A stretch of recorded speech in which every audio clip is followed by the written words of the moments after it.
हाँ जी स्टूडेंट, कैसे हैं आप लोग। उम्मीद करता हूँ बड़े अच्छे होंगे। मैं शिवा सर आपके अपने यूट्यूब चैनल पर एक बार से फिर स्वागत करता हूँ। और without wasting a single second of your important life, यहाँ पर हम सीधे मुद्दे पर पहुँचते हैं। मुद्दा यह है हमारा, जो कि आप लोग बोर्ड पर देख सकते हैं। काफ़ी बेहतर तरीके से आपको चीज़ें क्लियर कट दिखाई गई होगी। ये चीज़ें हम लिख रहे हैं किसके लिए? 10th और 12th वालों के लिए। और मैंने सबसे ज़्यादा जो चीज़ यहाँ पर एक अंडरलाइन करके या एक तरीके से हाईलाइट करके लिखा हुआ है, दैट इज़ बैकलॉग। अब ये बैकलॉग क्या है? और मैंने यहाँ पर एक लिखा हुआ, बैकलॉग एक बीमारी। हाँ जी, आप बिल्कुल सही सुन रहे हैं और बिल्कुल सही देख रहे हैं। बैकलॉग किसी बीमारी से कम नहीं है।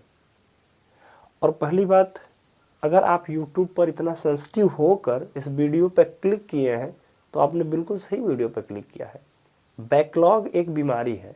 अब कुछ लोगों को अगर यह नहीं समझ में आ रहा कि एक्चुअल में बैकलॉग क्या होता है, बैकलॉग का सिनेरियो एकदम सिंपल और सिंप्लीफाइड होता है, ऐसा मैं कह सकता हूँ।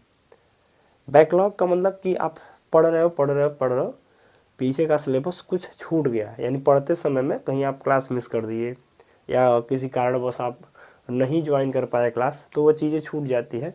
और छूटते वो सिलेबस का एक ढेर हो जाता है, जो कि काफ़ी ज़्यादा छूटा रहता है। तो वह जो है वो बैकलॉग बोला जाता है। अब बैकलॉग क्लियर करने का अगर समय देखा जाए, या चाहे बैकलॉग क्लियर करने का जो सिनेरियो होता है वो क्या होता है, कुछ पॉइंट्स जो की पॉइंट्स की तरह कार्य करने वाले हैं वो क्या होने वाले हैं, और जस्ट देखिए यहाँ पर। और सबसे पहले अगर मैं बात करूँ, इसमें दो टाइप के स्टूडेंट रहेंगे। एक ऐसा स्टूडेंट जो 10th और 12th का होगा, जो अभी जस्ट बोर्ड में अपीयर होने वाला होगा। यानी वो जो 10th का स्टूडेंट है, चाहे वो कितने का है, 12th का है, यानी 10th का हो चाहे तो वो क्या है, 12th का हो, वो 2024 बोर्ड के एग्ज़ाम में अपीयर होने वाला है, यानी बोर्ड का एग्ज़ाम वो देने वाला है। ठीक है। कुछ स्टूडेंट ऐसे हैं वो जो है अभी फ़िलहाल 9th में होंगे या फिर से वो 11th में होंगे। हाँ जी, इतनी बात समझ में आ रही होगी। यानी यह नॉन बोर्ड वाले हैं, ठीक है ना, यह होम बोर्ड वाले हैं, ये जो है वो नॉन बोर्ड वाले हैं। तो इनमें दोनों में सिनेरियो अलग अलग है। बाबू यहाँ पर देखो, तुमको जो करना है उसका काम अलग है। यानी यहाँ पर जो लोग यहाँ पर दिख रहे होंगे, इनका सिनेरियो अलग है और यहाँ वालों का सिनेरियो अलग है। ठीक है। तो यहाँ पर जो सिनेरियो अलग है उसको आप पूरा अब कवर अप ना करो। अब कुछ लोग यार, भाई साहब 2024 में जो है फरवरी और मार्च में पेपर होने को है, यूपी बोर्ड से है, अगर आप हैं तो आपको मालूम होना चाहिए कि आपने पेपर कब देना है, फरवरी में देना है। तो अब आप जाग रहे हो कि भाई साहब दिसंबर आ गया।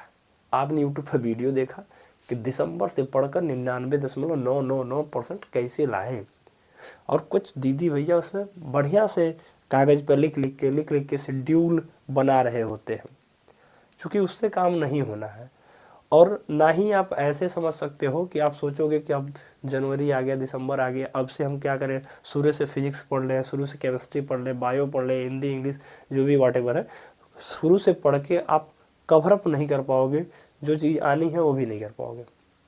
पहली बात, कुछ सब्जेक्ट अगर मान लीजिए आप PCM ले रखे हैं तो आपको चीज़ें क्लेरिफाई होनी चाहिए, कुछ बेसिक्स का नॉलेज होनी चाहिए, और आप सीधे पॉइंट टू पॉइंट पढ़िए। पॉइंट टू पॉइंट पढ़ने का मतलब, जैसे 10th 12th में है, अगर आपने कुछ नहीं पढ़ा है तो आपने पढ़ना वही है कि जो एग्ज़ाम में आए। अब पढ़ने वही है कि एग्ज़ाम में आए का मतलब सीधा सा बात है भैया, आपने उठाना पड़ेगा क्वेश्चन में, आपने उठाना पड़ेगा प्रीवियस ईयर का क्वेश्चन, सैम्पल पेपर, इसके अलावा कोई ऑप्शन आपके पास नहीं है। ठीक है। जो इम्पोर्टेंट क्वेश्चन है, सिंपल पेपर है, आपने अनसॉल्व उठाना है, सारे चीज़ों निचोड़ के 4-5 साल के पेपर उठाइए, सेट करिए, हो जाएगा चीज़ें। हाँ, मेन मुद्दा है इन नॉन बोर्ड्स के लिए यह, चूँकि अभी आपके पास में इनफ टाइम है। ठीक है। इनफ टाइम का सिनेरियो यह होता है कि मान लीजिए आप 9th में हैं चाहे 11th में है, आप बोर्ड में अपीयर तो आपको होना नहीं है। थोड़ा सा मैं अगर ऊपर अपने मैं पेक्युलर सब्जेक्ट या अपने पर्टिकुलर सब्जेक्ट जो कि मैं फिज़िक्स पढ़ाता हूँ उस पर बात करता हूँ अगर, तो वहाँ पर मैं बच्चों को देख रहा हूँ कि मान लीजिए पार्ट 2 में कुछ पढ़ रहे हो, पार्ट 1 का कुछ पढ़ाया जा चुका है लेकिन कुछ लोग का छूटा हुआ है। तो आपने यह नहीं करना है कि जो पढ़े हुए हैं वो छूट चुका है, अब उसके चक्कर में आगे का जो चल रहा है उसको छोड़ दें। आपने जहाँ सिलेबस आपको कंटिन्यू टीचर करा रहा है उसको आप कंटिन्यू करते जाओ। नहीं तो अगर पीछे वाले के चक्कर में आप आगे वाले को छोड़ रहे हो तो वो तो बैकलॉग ऑलरेडी बना हुआ है, ये जो सारा का सारा आगे का है ना ये भी बैकलॉग बनेगा। और यह बैकलॉग ऐसा खतरनाक बैकलॉग होगा न तुम खुद कर पाओगे इसे हल, यानी इसको ना ही तुम ख़त्म कर पाओगे ना ही तुम्हारा मास्टर।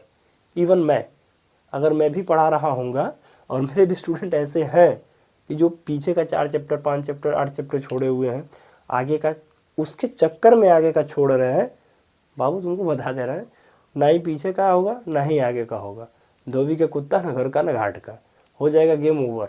ठीक है, तो सबसे बढ़िया सिनेरियो यही है हमारे पॉइंट ऑफ व्यू से कि आप जो चल रहा है उसको कंटिन्यू करें। हाँ, बैकलॉग आपने टाइम टू टाइम एक शेड्यूल क्रिएट करना है, शेड्यूल अपने हिसाब से करना है। अभी मैं कहूँ सर आप टाइम टेबल बना दीजिए मेरे लिए, अब भाई सर कैसे टाइम टेबल बनाएंगे, सोते तुम हो उठते तुम हो, तुम घूम फिर रहे हो, तुम कॉलेज कब जा रहे हो, तुम ट्यूशन कब जा रहे हो, क्या कर रहे हो, तुम न जानोगे, अभी तो मेरे को नहीं जाना वहाँ पे। तो वह चीज़ें इम्पैक्ट क्रिएट कर रही होती हैं। ठीक है, तो शेड्यूल अपने हिसाब से, टाइम टेबल अपने हिसाब से बनाना है। ठीक है जी, अभी यहाँ पर देख लो आप लोग कि अगर 9th और 11th में है कोई लोग, तो आपने यह समझना है कि जो चीज़ें छूटा हुआ है उसको हम लोग शेड्यूल बना के, जैसे मान लीजिए वीक में 7 डेज़ है, आपका 6 दिन क्लास चल रहा है, 5 दिन आपने वो जो पढ़ रहे हो उसको रेगुलरिटी के साथ में पढ़ो, 1 दिन रिवीजन के लिए रखो, 1 दिन है तो बैकलॉग क्लियर करो, 1 दिन 2 दिन, या एक्स्ट्रा समय निकाल सकते हो अगर एक आध घंटा पर डे के हिसाब से उसमें निकाल लो। ज़रूरी नहीं कि एक दिन में एक ही चैप्टर पढ़ डालो, लेकिन थोड़ा थोड़ा पढ़ सकते हो ना, ये चीज़ें किया जा सकता है।